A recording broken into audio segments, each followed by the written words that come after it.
Et yo, j'espère que vous allez bien. Aujourd'hui, on va se retrouver sur une vidéo pour le chasseur. Donc, on va continuer la série des decks très faciles. Ça va dans la continuité du deck Quest Priest que j'ai présenté il n'y a pas longtemps. Et l'idée, c'est qu'on a un chasseur qui est, selon moi, aussi facile que le Quest Priest. En plus d'être très efficace. Donc pourquoi il a été efficace? Parce qu'on a le joueur D-Money, joueur américain, qui a fait des stats assez insane. Je crois qu'il a fait quelque chose comme 95 pardon, 55. Et il atteint le top 3 légende avec. Au final, je vois que par exemple sur le serveur Europe, j'essaye de jouer des decks, on va dire plus qu'il est, mais au final, c'est pas forcément nécessaire dans certaines méta. Donc on va voir dans quel méta, ce deck se met mieux. Il n'y a pas besoin de jouer des decks difficiles pour monter, on va dire top légende. Et peut-être qu'en jouant ce deck à la perfection, vous allez vraiment pouvoir monter très facilement top 10. Enfin, très facilement, on se comprend. Mais voilà, une liste intéressante. Je vais vous la montrer. J'avais pas présenté de Hunter à 40 cartes, enfin à 30 cartes plutôt. L'idée c'est que 30 cartes c'est bien plus stable que 40 cartes, donc vous allez très souvent faire des sorties stables. Donc on va regarder la liste ensemble. Donc, update pour les stats qu'il a fait, c'est 99,57, 63% de win rate. Donc globalement très très clean. Voici pour la liste. C'est la liste aussi de Hattrick. Donc Hattrick qui est un grand joueur de Hunter, peut-être que c'est lui qui a directement conçu la liste. Mais dans tous les cas, quand il y a une liste de conçus, ça joue à quelques cartes qui vont être modifiées. Mais voilà. Hattrick est un grand enjoyer de Hunter. Donc pour la liste, ça peut paraître très greedy quand on voit une liste avec King Crush, surtout en top légende, mais c'est bien réel. Pourquoi King Crush? Tout simplement parce qu'on a le sabre qui peut l'invoquer, et donc on peut avoir un King Crush, globalement, très tôt. Si ça se passe bien, comment se passe la cœur? Vous faites un T1, n'importe quoi, que ce soit la 1-3, le paysan, la 1-1. Derrière, vous faites de Gibiscuit ou le K9 au tronc. Derrière, vous faites l'arme. L'arme réduit le coût d'une bête. Vous avez Hydralodon ou Mutenbeer.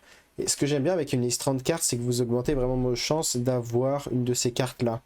Et même si vous n'avez pas une de ces cartes-là, au pire, vous pouvez avoir le sabre, vous pouvez avoir King Crush que vous allez jouer sur 6. Vous pouvez avoir Pet Collector qui peut lui-même ramener le sabre. Donc vous voyez que on va voir pourquoi le sabre est très important. Mais vous voyez qu'il y a beaucoup de cartes à choper sur le T3. On joue pas de T4 comme on pourrait imaginer dans des listes assez greedy qui mettent les petits colossales dans le deck. Attendez que je la retrouve. Que je la retrouve, que je la retrouve. Peut-être que je l'ai même pas en fait. Est-ce que c'est une des seules cartes que j'ai pas? J'ai dû la louper quelque part. En tout cas, c'est une 4-5 qui vous met 3 colosses dans le deck. Ouais, j'ai dû la louper. Mais bref, attendez, comment ça se fait que je la trouve pas? Ah, parce qu'elle est juste là. Si, elle est dans le deck en fait. My bad. Elle est bien dans le deck, donc au final, on aurait pu penser qu'elle rentrait pas, et ça va être une autre carte bien récupérée. Donc pourquoi cette carte va être bien récupérée si vous la bridgez, ou même si vous voulez la garder au mulligan, avec l'arme? Parce que globalement, ça met 4 colossales dans le deck. Et on va voir les colossales ensemble. Vous allez voir pourquoi c'est pertinent d'avoir des colossales. Non, ça va en mettre trop au fond du deck, my bad. Mais regardez, bête, en tout on va compter le nombre de colossales. 1, 2, 3, 4, 5, 6, 7, 8, 9, 10, 11, 12. 12 colossales, combien de bêtes? 1, 2, 3, 4, 5, 6, 7. 7 colossales pour en tout 12 colossales qui existent dans le jeu. Donc ça veut dire que très souvent vous allez avoir une bête au minimum, et donc l'effet de l'arme va être passif. Donc je vous ai pas montré directement ce que fait l'arme, mais l'arme c'est après que votre héros attaque, Rage, si c'est une bête, réduit son coût de 3. Ça veut dire que si vous avez n'importe quel colosse, vous allez réduire son coût de 3 si c'est une bête, et vous allez pouvoir jouer Hydra ou Mountain Beer sur tour 4. Et le sabre, pourquoi il est important? Pourquoi il est clé dans le deck? Pourquoi on joue même deux pet collecteurs? Parce que le sabre va être clé. L'idée c'est que tu le mets au fond du deck. Derrière, ça va être d'ailleurs un keep au mulligan. Et derrière, tu fais le pet collector qui va réinvoquer le seul T4 du deck. Et donc, le sabre que tu as mis au fond du deck qui invoque une bête depuis votre deck. Donc voilà. Ce deck est, je trouve, extrêmement simple. Il peut y avoir des questions un peu importantes de est-ce qu'on trade, est-ce qu'on part en plan de jeu face, enfin des spots intéressants où ben, il faut quand même de la réflexion, mais globalement, on a une liste qui s'en sort très bien avec peu de réflexion dans certaines games. En fait, il y a certaines games où il va falloir vraiment réfléchir parce que les games vont pas être simples, mais si vous arrivez à curver comme j'ai cité bah, la curve classique, bah, c'est vraiment un deck très puissant. On va se retrouver maintenant en game. On est un peu redescendu, on est sur serveur Europe. On est toujours top 1 sur serveur Amérique. Et voilà, on essaye de climb toujours sur Europe. Mais au final, c'était dur. Peut-être que je m'acharne trop à jouer des decks comme Prêt de Cochon. Et au final, il y a des match-up ingagnables comme Mine, Rogue ou Druide Alignement. Et j'en croisais pas mal d'affilée des fois. Donc le fait de croiser des mauvais match-up comme ça fait que bah, derrière, tu as des games compliqués qui sont des bons match-up, mais tu peux avoir des games complexes. Et ben, ça veut dire que tu as des mauvais match-up là où avec ce deck, peut-être que tu as moins de mauvais match-up selon certaines méta. Donc ça va être intéressant, ça se trouve tu vas enchaîner plein de games où il n'y a pas de mauvais match-up avec ce deck. Par exemple, Druid va être fine. Le deck Mine me paraît fine comme match-up. Donc voilà, c'est vraiment un deck très intéressant ce Hunter. Pour ce qui est du mulligan, on va garder 7-1-3 et on va garder la Pet Collector. On va pas garder les T3 qui boostent. Le tracker va se mettre normalement, si tout va bien. Est-ce qu'il va se mettre? Est-ce qu'il va détecter le deck? Ouais, parfait. Donc, est-ce qu'on a envie de T1 pièce T1? Pas vraiment. On veut piécer ce pet collector quasiment tous les jours. Ok, c'est un druide d'alignement. En fait, je pense que je vais le jouer pas mal. Donc, si jamais vous passez sur mes streams prochainement, je risque de jouer des decks simples comme Quest Priest et ce deck. Pourquoi en fait? Au début, je les considérais pas trop parce que voilà, ils perdent face au deck comme Prêt de Cochon. Oh, attendez. Je pense qu'on va juste rester sur la curve de deuxième 1-3. On va pas se faire bait à pièce, quoi que ce soit. Pièce simple, ça sert à rien en soi. À moins d'avoir précisément la 4-3 rush. Mais ouais, en fait, pourquoi ça serait pertinent? Bon, druide alignement un peu moins, on va dire. Ok, là, on va préférer largement la curve de ceci. Comme ça, on prend value trade, on assure que nos dégâts, enfin, nos créatures push. Donc, pourquoi jouer des decks simples? Quand le druide alignement prêtre quest, c'est horrible. Mais, contre les autres, en fait, c'est très fine. Ok, ici, le pièce T4, enfin T5 va se mettre bien. Mais pourquoi ça va être pertinent alors que moi je m'acharnais sur des decks bah, au final qui ont des match-up installos comme Minrogue ou Druid Aliment? Bah parce que dans certaines métas ça va vraiment dépendre des métas. S'il y a un taux de Minrogue ou de Druid Aliment trop important que vous allez affronter, ça va être plus pertinent de jouer des decks plus simples mais qui s'adaptent mieux à votre méta. Et d'ailleurs c'est pour ça que j'ai très hâte de finir mon site web. Je sais pas, je pourrais pas vous donner une date tout de suite, mais dans l'idée, on va les face et on va double terme. On prend le sabre. Est-ce qu'on a envie de jouer ça et ça? Le problème, c'est qu'on se prend la... Comment on appelle ça? On se prend l'arcanisme d'une vie. Parce que ça fera 1, 2, 3, 4. Ça me paraît pas correct du coup. Peut-être qu'on value même juste l'hero power. Mais en vrai, le paysan me paraît fine. Si tour 6, il fait juste hero power. Au moins, on lui donne pas de... Arcaniste. Et une autre curve très intéressante à faire, c'est T1 et T2. Donc ouais. Pour revenir à mon site web, donc site web qui est toujours en préparation, mais quand il arrivera, l'idée c'est que vous mettez la méta que vous affrontez le plus, et à l'issue de ça, ça vous tirera vraiment les decks les plus pertinents. Donc en soi, même pour moi-même, joueur compétitif, ça va être très utile. Moi qui veux m'acharner sur un deck très skillé, bah, j'aurai moyen d'optimiser mon grind juste grâce à cet outil. Donc voilà, si vous avez envie d'optimiser votre grind, bah, cet outil devrait être théoriquement très fort. Donc je vais me donner pour que faire au mieux, on va dire, pas prendre les stats d'HS replay, mais justement faire les stats par moi-même en partant du principe que tu joues à la perfection le deck en question, que bah, en fait je veux faire des stats les plus authentiques par rapport à si les deux joueurs jouent parfaitement.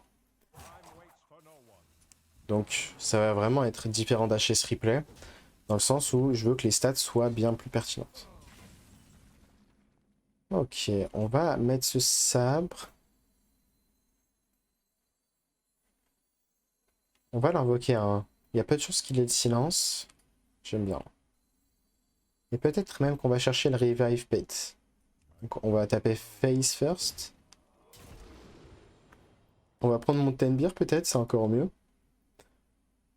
Quoique... Non, Revive Pet ici.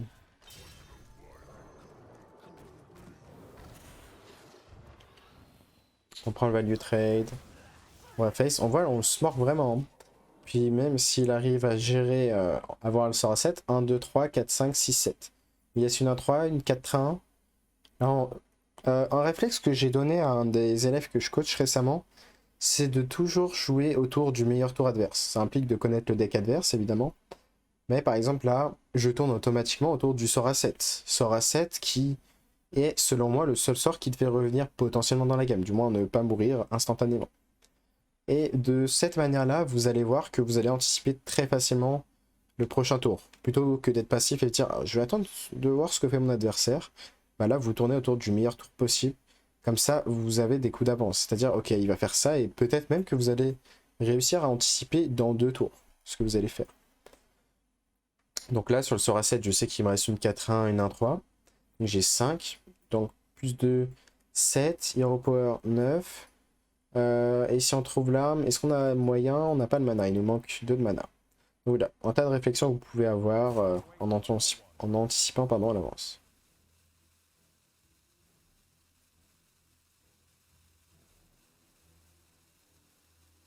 Donc ouais, si on affronte beaucoup de druides, je pense qu'on va être content. Hein. J'ai pas encore déterminé les match-up précisément contre druides, mais je pense que c'est un très bon match-up. Ok, intéressant. Comment on optimise? 6, 7, 8...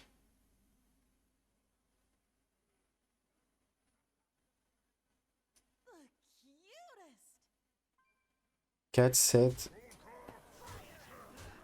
On n'aura pas l'étal à cause de 7, 6, 5. On va prendre ce trade. Ah, King Crush, le beau bébé. Et l'avantage, c'est qu'on a Revive Pet. J'ai pas parlé de la carte, mais Revive Pet, c'est du coup une carte qui va réinvoquer une bête morte alliée. Du coup, si ça vous pourrit pas trop votre pool de res parce que vous avez pas eu Mama Beer, un Mountain Beer, bah, là, on est assuré à 100% d'avoir King Crush à Revive. Là, pour l'instant, on a que 2 bêtes qui sont mortes, la 4-3. La 4-3 Saber, la 4-3 qui était au fond du deck qui invoque une bête du deck, et King Crush potentiellement. J'aurais dû le booster d'ailleurs, j'ai joué un peu vite. Ou on va juste jouer ça et c'est fine. C'est fine, normalement c'est check et mat. Pas de moyen de comeback ici. Et ouais, votre pool de résurrection peut être pourri si vous avez cette 5-6 qui est morte avec les 2-4. Mais si vous avez la 5-6 qui se fait tuer, parce qu'elle est longue à tuer, hein, les 2-4 c'est long à tuer derrière, de Rat d'Agonie, ben, vous avez de grandes chances de réinvoquer cette 5-6. Voilà, on a bien déroulé, et pourtant on n'a pas fait l'arme sur tour 3 into une grosse bête sur tour 4. Par exemple, Hydralodon, si l'adversaire a une créature, bah, Hydralodon va être très forte. Bien sûr, ça se fait rect absolument par l'arcaniste à 3-5 3-4 pardon, qui inflige un point de dégâts et qui répète jusqu'à que tous les serviteurs meurent. Enfin, si un serviteur meurt, se répète encore. Et Hydralodon, ça veut dire que si elle est sur le board, ça va tuer tout votre board, globalement.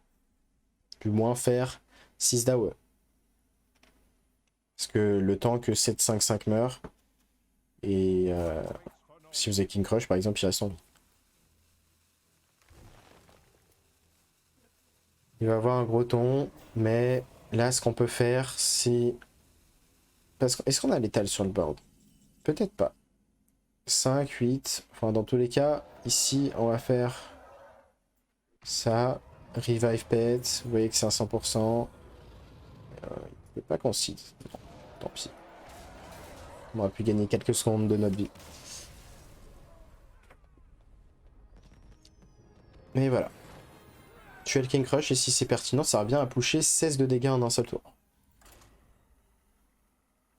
Voilà. Pour l'instant, première game concluante. Et au final, si ça se trouve, c'est en jouant des decks comme ça que... Un des decks faciles où je vais avoir mes meilleurs résultats, tout simplement parce que ça se met bien dans certaines méta. Serait-ce un autre druide à manger? Bonne question. Au final, j'ai pas fait l'analyse pertinente de toutes les cartes du deck, j'ai vraiment analysé les cartes clés. Mais il y a des cartes que j'ai oubliées comme le héros A6 qui peut vraiment vous aider à vous en sortir contre aggro. Une carte importante à avoir sur ce héros A6, ça serait le sort qui va réinvoquer une bête alliée morte. Euh, Vous allez en réinvoquer deux, vu que ça va être des secrets améliorés. Faire pistage ici, on va tenter d'avoir l'arme peut-être. On n'a pas eu l'arme. On va sûrement 2-3 sur tour 2. Si jamais le tracking, je ne l'ai pas analysé, mais c'est pas forcément les 3 prochaines draws que ça va vous montrer. Hein. C'est découvrir une carte du deck. Donc ça peut être même une carte au fond du deck que vous avez mis comme la 4-3. Et ça peut être très fort si vous la touchez.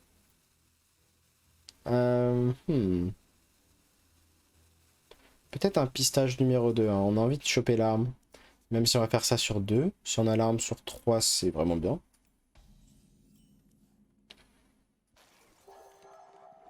Faisons ceci. Donc ceci peut toucher un T1 également. Peut-être qu'on va toucher la 4-5. Ou on se dit qu'on veut faire un biscuit sur le paysan et qu'il soit ingérable. Ça peut être une idée aussi.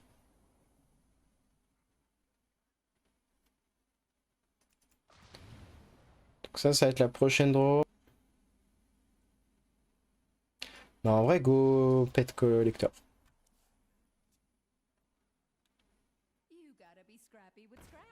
C'est sûrement un druide d'alignement. Donc ouais, sur cette 2-3, vous pouvez avoir un T1 et le Drage. Et au pire, vous pouvez avoir l'arme. Donc il y a beaucoup de bonnes cibles à Drage en fait. C'est la force.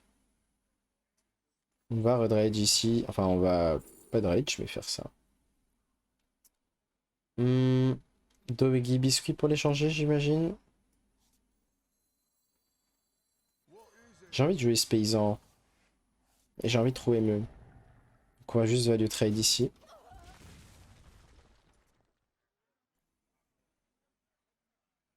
Barag va être là pour piocher tracking. Piocher un sort à 2. Comme quick shot ou doggy biscuit. Et le sort à 3 va être mountain ramming mount ou revive pet.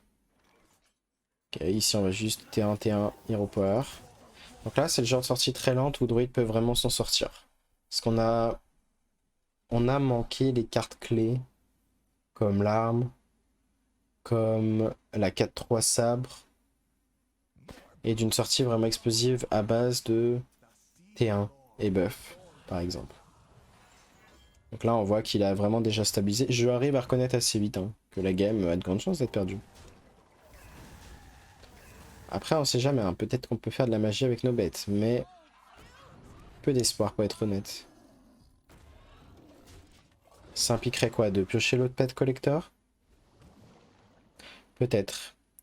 Mais ouais, le souci des 40 PV, c'est que si tu les agresses pas trop vite, ben, c'est la fin. Surtout s'ils curve.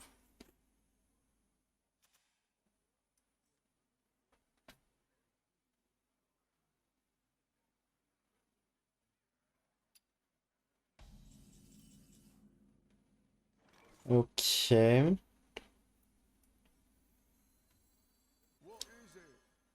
Est-ce qu'on buff ça quand même? Je pense que oui, on va maximiser les dégâts. Partant du principe qu'il veut alignement là maintenant. Après, à tout moment, il fait alignement. On top deck King Crush. Et on peut le réinvoquer. À tout moment. Parce que faut tirer les avantages des match-ups qu'on affronte. En l'occurrence, alignement.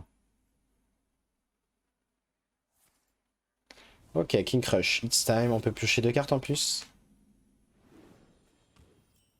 C'est pas King Crush, mais ça a de quoi protéger le paysan.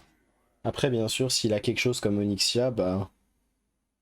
Juste Onyxia, ça suffit pas à tuer ça. Enfin, le sort à 7. Par contre, s'il a un Onyxia, le T10, là, ça suffit à aller chercher le paysan. Ça sera très chiant, hein, Onyxia, le T10. Mais par contre, sur l'alignement, on peut voir qu'on va potentiellement être avantagé. Bon, il a un Anaconda. Dommage, hein, sans Anaconda, il peut pas faire vraiment le cheating mana. Mais à tout moment, vraiment, on top deck King Crush, on lui donne... On a aussi Tavish, Tavish qui va réinvoquer 2 fois un serviteur allié mort. Et dans l'idée, bah, ça fait 2 King Crush qui vont charger. Voilà ce qui peut se passer contre Druid d'alignement. Malgré une sortie lente. Ok, il silence ça. Attendez, c'était voulu ça? On n'est plus en top légende et c'est dommage. Alors, du coup, vous n'avez pas le fameux contenu que moi j'aimerais avoir. Enfin, quand j'aurai mon site web, ça sera vraiment du théorie que les deux joueurs jouent parfaitement pour évaluer des match-ups. Là, en l'occurrence, je sens que c'était un gros fraud de sa part de silence son anaconda. Certes, il voulait pas overdraw, mais du coup, il va overdraw au final. Qu'il aurait dû jeter la pièce et ne jamais lâcher ce silence. Donc, très gros fraud.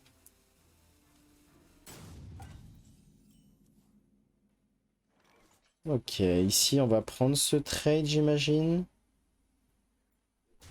Réinvoquer notre bête. Prendre un value trade. Malheureusement, il a 4 de mana, donc son erreur devrait pas trop impacter. Mais ça aurait pu impacter si on avait King Crush, si on avait de meilleures choses.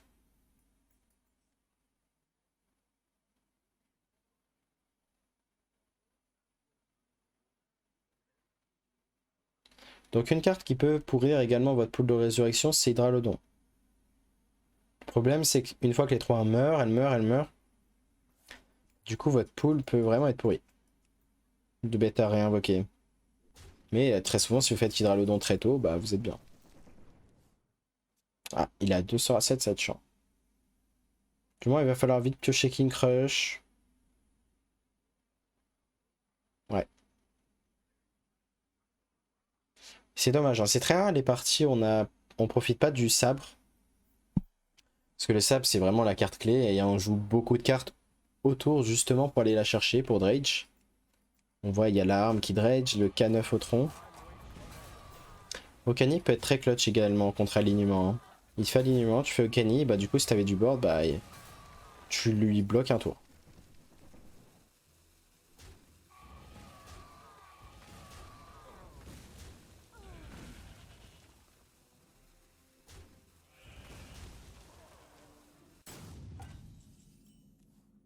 Baraque. Ok. Ah, on a qu'un T2 à piocher. Ah, on joue qu'un seul Revive Pet, ok.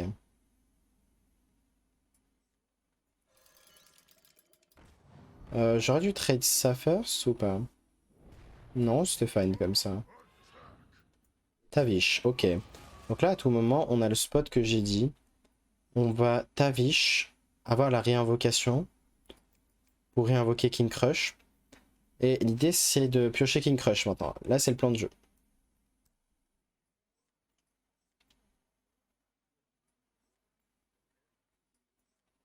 Donc au final, même s'il est très bien dans cette game, il a 6 de mana. En théorie, il devrait largement gagner. Mais sur un malentendu avec Tavish, on peut survivre un tour. Et derrière, King Crush into King Crush. Sur un malentendu, hein.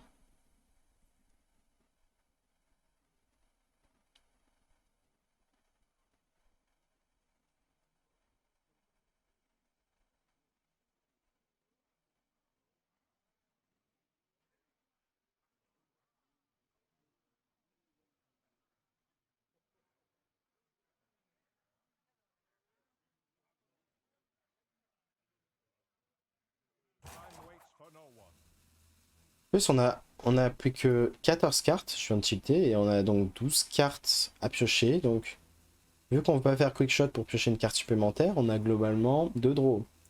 2 draws sur 12 cartes, c'est une chance sur 6 de piocher King Crush. Il fait un tour très mot et je sais pas pourquoi il va à la corde. Du coup, on va peut-être gagner cette partie, mais c'est pas représentatif. Là, normalement, il aurait dû très souvent gagner. Ok, c'est très dommage d'avoir pioché ce Doggy Biscuit ici. Ok, c'était très triste que ceci arrive. Revive Pet, est-ce que ça va être pertinent? Là, on veut plutôt un Explo, j'imagine. Emergency. Et peut-être Snack Trap? Ou même Ice Trap? Non, Ice Trap, il peut tester avec la pièce.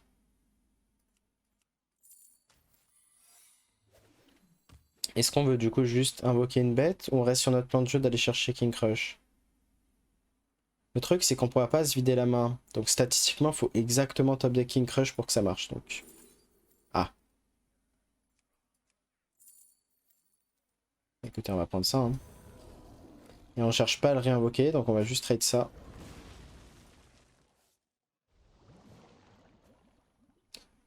Donc... Est-ce qu'on a des moyens? On a Pet Collector également qui est un bon top deck maintenant.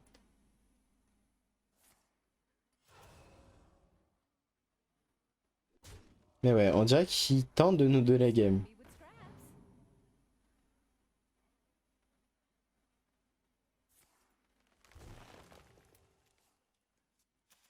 Non, il a pas voulu taper. Ah non, on n'a pas pris Explo.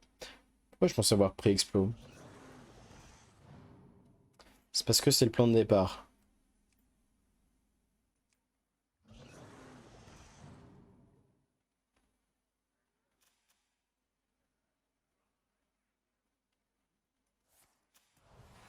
Alignement? Non, pas d'alignement. Bon, au final, on n'est pas si frais que ça, hein, pour être honnête. On va devoir, j'imagine, trade. Est-ce qu'il y a un monde où on est à l'étal avec Crush? On aurait 14, 10 avec un FR et Crush de off. C'était un des pires top decks possibles. Malheureusement. Et pareil, c'était le pire possible d'avoir le Misha parce qu'il va réinvoquer le Misha au lieu de réinvoquer des 5-6. Bon, pour l'instant, tout s'est mal aligné. C'était de loin le pire top deck. C'est dommage, hein. Vraiment d'être soit alignement et de pas piocher. Soit Crush, soit Hydra, pour reprendre un peu le board. Soit Pet Collector. Soit les deux harpons qui auraient pu de rage le sabre au fond du deck. Et les doubles biscuits qu'on a top deck à un moment. Donc pour l'instant, bon certes il fait n'importe quoi, mais c'est la sortie est malheureusement trop unlucky. Ouh. Ouais. On ne revient pas de ça. Au final on n'aurait pas dû jouer 7-1-1. Juste parce qu'on a manqué une 2-4 du coup. Est-ce que c'est un crush on peut revenir? Je pense pas.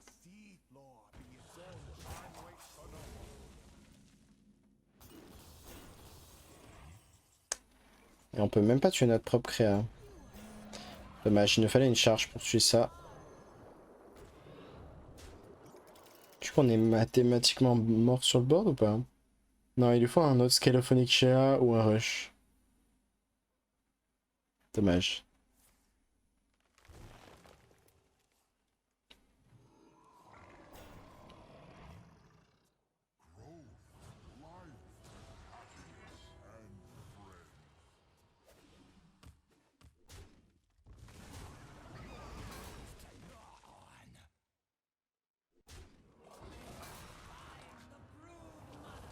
On est mort mathématiquement. Hein. 8, 16, 21. En 22. Dommage. Bon, là, c'était vraiment la sortie typique, la plus mauvaise possible. Quasiment. Certes, on aurait pu avoir une sortie à base de grosses bêtes, mais bon, c'est très rare. Peut-être. Il y a de grandes chances que ce soit un prêt-quête. J'imagine que le match-up contre prêt-quête est pas si simple, hein, pour être honnête. Après, on a vraiment une bonne sortie. Peut-être même qu'on garde le T1. On va vraiment se baser sur la curve. C'est-à-dire, on va garder T1. On aurait pu avoir T1 into Canophoton, into l'arme, into une bête potentiellement. Parce que vraiment, le Canophoton, c'est une des cartes qui, vraiment, si vous l'avez on curve, c'est très fort. En termes de... Si vous curvez, bah, ça fait une 2-3 qui invoque un T1 de votre deck. Potentiellement une 1-3. Un paysan, n'importe quoi. Et surtout, si vous avez ça into la 2-3, ça fait une 1-1, bouclier divin, qui invoque... Enfin, suivi d'une 3-4, qui elle-même peut invoquer notre créa. Avec la curve peut être assez folle. On va drop le paysan ici. Et là, le paysan, c'est pas si simple hein, pour Quest Priest de le gérer. Hein. Pour avoir joué le deck, faudrait une AOE à 2. Ah, ou ça. Dommage. La game pouvait jouer là-dessus. C'est-à-dire que si là, maintenant... On va juste faire ça. Si là, maintenant, cette 2-1 n'était pas gérée par le faible nombre de cartes qui pouvaient gérer la carte, c'est-à-dire le T2 qui faisait un dégât, là, vraiment, ça lui avance la quête en plus, parce qu'il curve. Ouais. Typiquement, tout s'est joué sur le T2 ici. J'imagine qu'on va rester comme ça, sans taper ici. Mais ouais, là on est passé de potentiellement être très bien dans la plupart du temps à terriblement dans un mauvais spot. Moi il a pas de T4, donc on a un peu de temps. Maintenant ça va être pertinent de pièces collector. Voilà, on va le récupérer. On a le plan de jeu de si on arrive à avoir King Crush, on fait Tavish. Bah sabre. En soi, on aurait pu se dire, on tape face, on avait des chances d'avoir une bête comme Mountain Beer sur 4, mais statistiquement, c'était pas garanti, donc j'ai préféré jouer les stats en notre faveur. Moi, maintenant, on sait qu'on peut taper face, on aura Mountain Beer. Ou on peut même dredge avec ça. Donc on va taper first pour avoir Mountain Beer.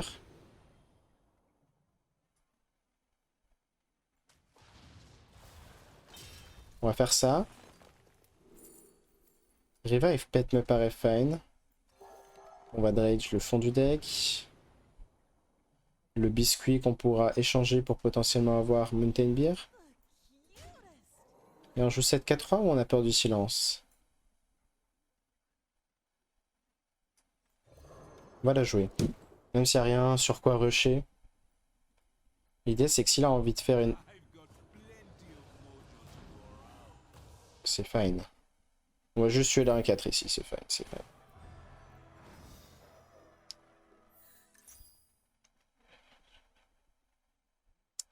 Mais ouais. Faut faire très attention à Najak contre Quest Priest. Ah, mais en fait, non, c'est pas fine du tout. Il a le colossal. Ok, on va ici gentiment concede sur ce play. Donc ouais, j'ai pas pensé à Najak, my bad. C'est juste, on a pensé à... Déjà, on a eu un mauvais early. Dans le sens, il a eu les réponses à notre early, donc on n'a pas agressé dans ce match-up qui est pas si simple. Donc, il fallait prendre des risques, comme jouer cette 80 curve pour vraiment maximiser l'agression. Et au final, on a été punish, mais je pense qu'overall, j'aurais fait le même play. Avec du recul. On est contre un Hunter, peut-être un Unquest. Mon sentiment contre le match-up Hunter-Quest, c'est que j'ai quand même le sentiment qu'on a de quoi être. Le prendre de vitesse si on fait la curve parfaite. Là, on va préférer faire ça que le paysan. Juste parce qu'on a sign, tout ça, c'est vraiment les nuts. Ça aurait été une erreur de mettre ça pour espérer piocher. La tempo avant tout. On fera ça quand on aura vraiment pris le contrôle du board. Et réfléchis à pièce 1T1. La lecture qu'on peut avoir. Je l'ai eu en une demi-seconde. Ok, qu'est-ce qu'on a envie de prendre? Le doggy biscuit veut la main. On va face ici. Donc, si jamais il booste ça, il peut avoir quoi? Pièce Mountain... Ramming Mountain, c'est la pire chose qui peut arriver. Malheureusement, ça arrive.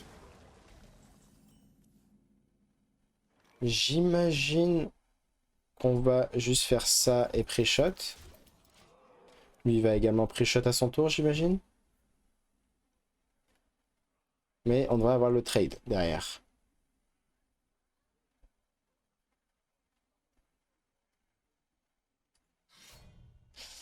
Ok, ça c'est chiant. Surtout s'il chope une bête. Là, il aura vraiment un clair avantage.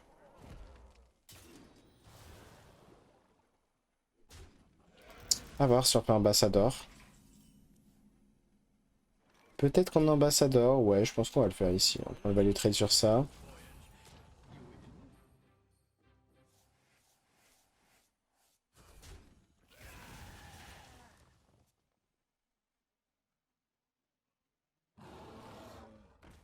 Ouais, malheureusement, on s'est pris ce qu'on aurait aimé faire. Et vous voyez la force du deck. Bon, ça arrive de manière assez régulière de curver très bien et de faire ce genre de choses. Je pense qu'on va juste faire une grosse créa ici. Ouais, on va faire ça. Mais voilà. T4, on arrive très souvent à savoir si la game est perdue, mais justement, on joue un deck qui est très stable dans la capacité à avoir un sabre et bah, snowball dessus. Ouais, on n'a pas mis 5 mana. Bon, ça arrive, hein. Mais c'est, voilà, de manière objective, on ne pouvait pas gagner cette game. Et c'est pour ça que je suis tendance à surtout jouer des decks comme Borpriest. C'est que très souvent, tu peux gagner toutes les games. Il y a des games qui vont être très difficiles, des match-ups ingagnables, mais t'as moins cette frustration de dépendre de tes sorties ou des sorties adverses. En fait, la non frustration, enfin en jouant ce deck là, la frustration tu vas moins la trouver en ne faisant peut-être un gros échantillon de game. Mais vu que j'ai l'ambition de gagner un maximum de game, en soi on va juste partir de la game. Mais voilà, vu que j'ai l'ambition de, voilà, enfin j'aime pas perdre de game et j'aime bien vraiment détruire les adversaires. Très souvent avec des decks skillés, tu peux prendre l'avantage sur tes adversaires. C'est pour ça que je vais moins jouer les decks entre guillemets faciles, qui ont tendance à avoir cette variance plus élevée. Démoniste. On va garder le sabre au moins. Je pense pas qu'on garde Faelin, on veut vraiment Hard Mulligan pour l'arme à 3. L'arme à 3, ou derrière si on a le pet collector sur tour 5, c'est la curve parfaite. Derrière là on voit qu'on a Revive Pet en plus. Non, on joue bien 2 Revive Pet. Je pensais qu'on en jouait qu'un seul tout à l'heure, mais non. Là c'est bon. On a mis le T1, T2. Du moins on a mis le T1 pour l'instant. Et ça me paraissait très très important qu'en démo. En plus c'est un voleur. Le voleur c'est peut-être encore plus important. C'est dommage d'avoir une Mountain Beer en main. Bon typiquement c'est le genre de main qui est très lente si on n'a pas l'arme. Très très lente. Mais si vous faites une sortie rapide, vous avez même moyen de battre voleur. Là je sais qu'on va prendre très cher cette gamme. Même si on a la curve, ça va pas suffire. Ça suffit contre certaines classes, mais pas voleur. Je pense qu'on prend Tavish parce qu'on en aura besoin. Dans tous les cas, on n'est pas dans un plan de jeu rapide.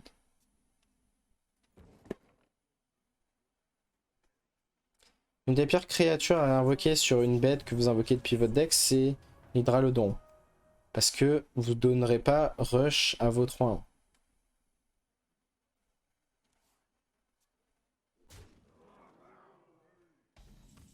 On va juste tuer la 3-2 ici. Derrière, on peut Pet Collector. Et derrière, on peut double revive. Et prendre des trades et avoir 2 bêtes qui s'invoquent. Donc on aura forcément l'Hydralodon qui va s'invoquer. Ou Mountain Beer ou King Crush. Enfin 2 des 3 en tout cas. À moins d'un top deck 1.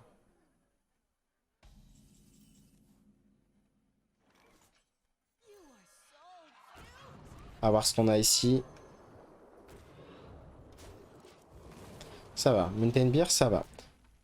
Ok, ça veut dire... En fait, non. Quand on va juste faire les doubles Revive Pet, on va piocher King Crush et Hydra. Est-ce que... Donc voilà. Du coup, on pense toujours autour du meilleur tour adverse. C'est derrière, donc on va réinvoquer 2-4-3 qui peuvent prendre des trades, invoquer King Crush et Hydralodon. Derrière, la question c'est est-ce que... est-ce qu'il peut faire son meilleur tour, qui serait le Scabs, le Chak, artisan de Chak à 8 de mana? Non, parce qu'il sera qu'à 6 de mana, prochain tour. Et au final, on est pas si mal, malgré d'avoir manqué T1, T2, T3. On voit que le fait d'avoir le sabre, ça fait beaucoup. Pour le level de la carte est insane. Ok. On peut prendre double trade en plus. Hop.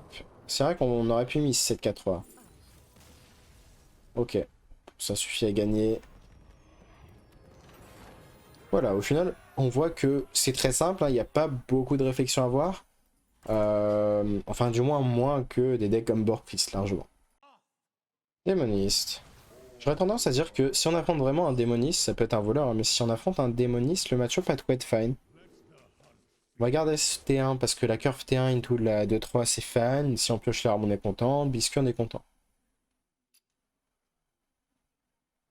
Donc globalement, on voit qu'on a quand même beaucoup de cartes à chercher au mulligan. Même si la priorité, ça reste l'arme à 3, un T1, un T2.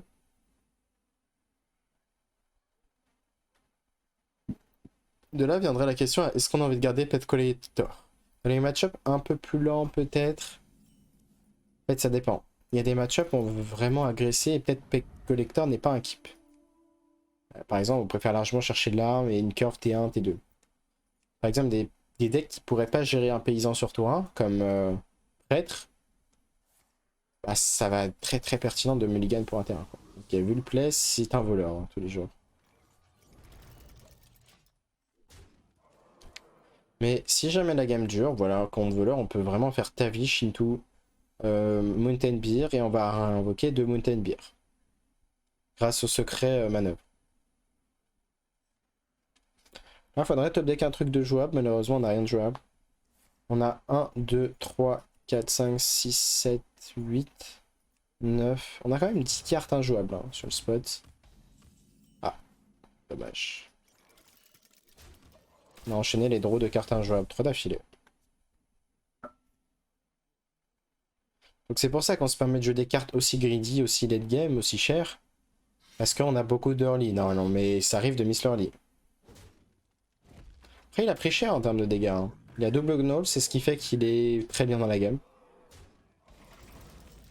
Et encore un truc injouable. Donc là, en termes de réussite, on est dans l'average des vidéos YouTube. Ça va. Au pire, on aura Tavish. Hein. On va juste prendre cher. Ah. Le heal, par contre, ça va casser nos seuls plans de jeu qui étaient de vraiment agressivité. On va faire ça. Saber, j'imagine. On va pré-shot cette créa. Mais ouais, là, on est assez triste en termes de... Bah, de cœur. Je pense que c'est difficilement... Enfin, c'est difficile de faire pire. Pour être honnête.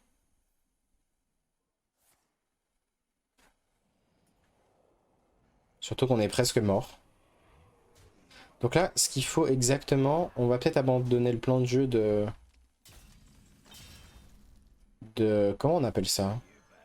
Bah, la... Réinvoque ça, quoi. On va Explosive Trap en priorité. Et vu qu'on n'a pas eu Freezing Trap, on prend le truc pour invoquer ça. Mais sinon, dans le cas contraire, on aurait préféré le Freezing. À voir s'il tente le Freezing, je pense que statistiquement c'est pas forcément correct.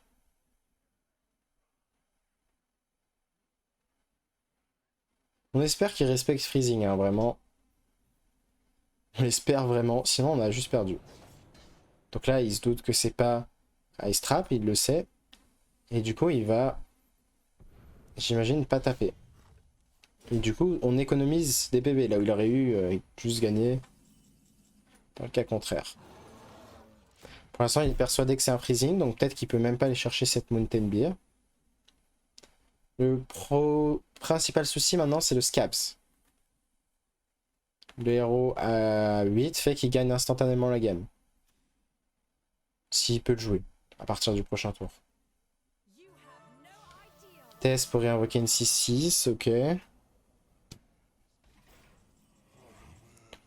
On va faire Pistache, parce qu'on va jouer Mountain Beer numéro 2. Dralodon, c'est pas mal. Mais je pense qu'ici, on va juste jouer ça. Il va penser que c'est un Freezing Trap, donc il va taper avec Tess en premier pour tenter de la récupérer. Mais ouais, vraiment cette 6-6 ça change tout. Quand tu as une version de voleur classique qui joue les bateaux, bah ça aurait absolument rien changé. Enfin du moins, ça aurait été chiant de le heal. Mais globalement la version test qui peut réinvoquer à l'infini ces 6-6 fait que bah, ton plan de jeu agression il meurt quoi.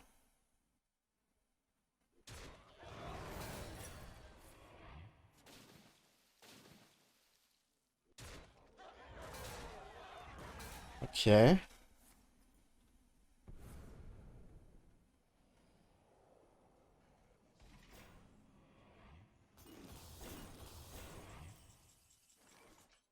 Est-ce qu'on teste...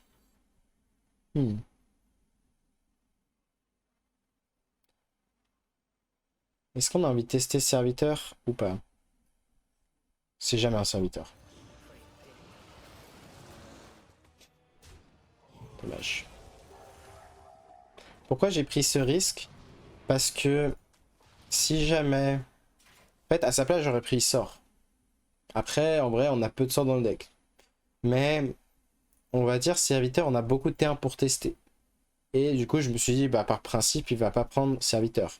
Et ça aurait été chiant pour nous si on mettait l'Hydra et qu'on avait ce paysan en plus sur le board. Enfin, ça voulait dire qu'on pouvait pas avoir beaucoup de 3-1 sur le board.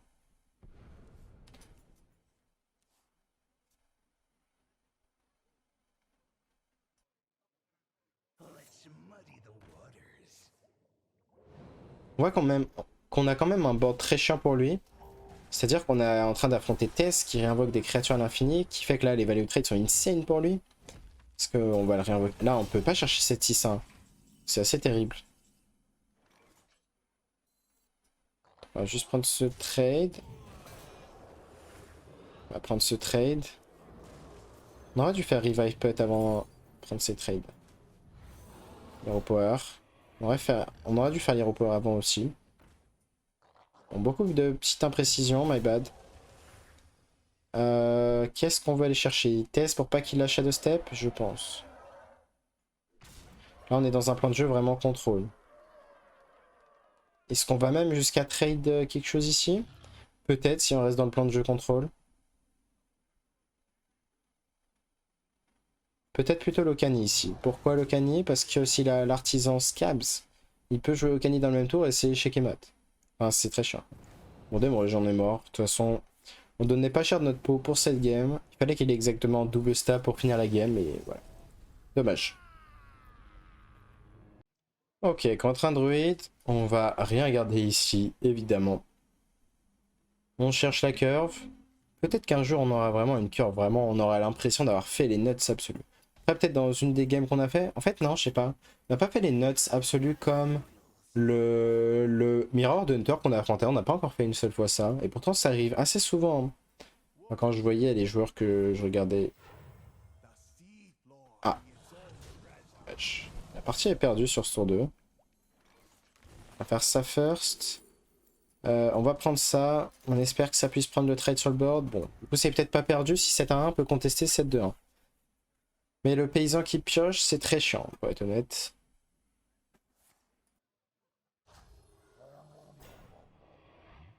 C'est un deck token. Ah. Ici, on va tranquillement patienter. Ça rien de trade. Donc, ok, deck token, c'est un mauvais match-up. Pour moi. Selon moi. À moins de faire la curve.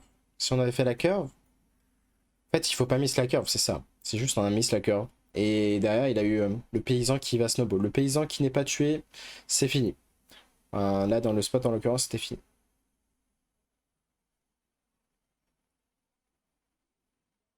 Donc, pour l'instant, bon, je pense qu'on aura fait une série de variances très faibles sur cette série de games.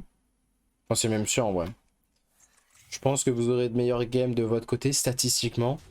C'est-à-dire, je pense qu'à peu près 19 personnes sur 20 auront des meilleures games que ce qu'on vient de faire là, ici. Et si tu fais partie de ces 1 sur 20, désolé à toi. Je t'ai transmis ma variance. En plus, il va pas tuer cette 4-2, à moins qu'il booste son board. Non, je pense qu'il va juste pas tuer cette 4-2, pas booster son board et on va être triste.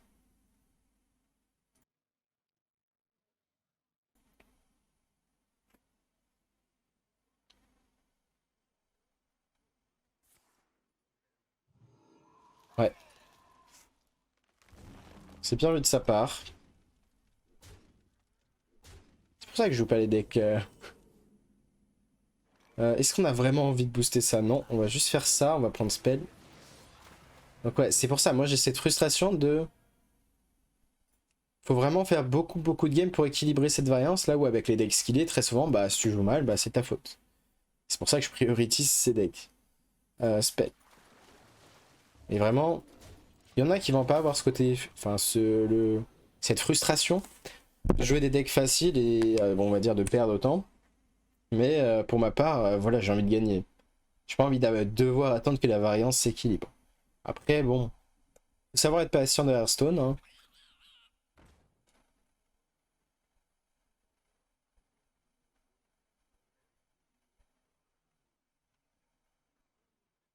Déjà, rien que le plus 1 plus 3, on s'envole ici. Bon, plus 1 plus 2, ça suffit.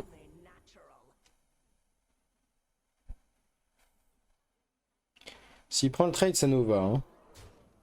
Ça économise des PV. Ouais. Qu'est-ce qu'on va tuer ici? C'est 3-3.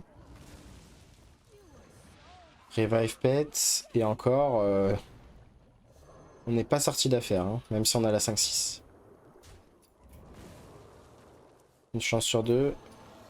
Et est-ce qu'on reste dans cette game? On n'est pas mort on board. Mais sur n'importe quel buff, on est mort on board. Je crois. Ouais, c'est ça. Donc dans 99,9% des cas, on est mort.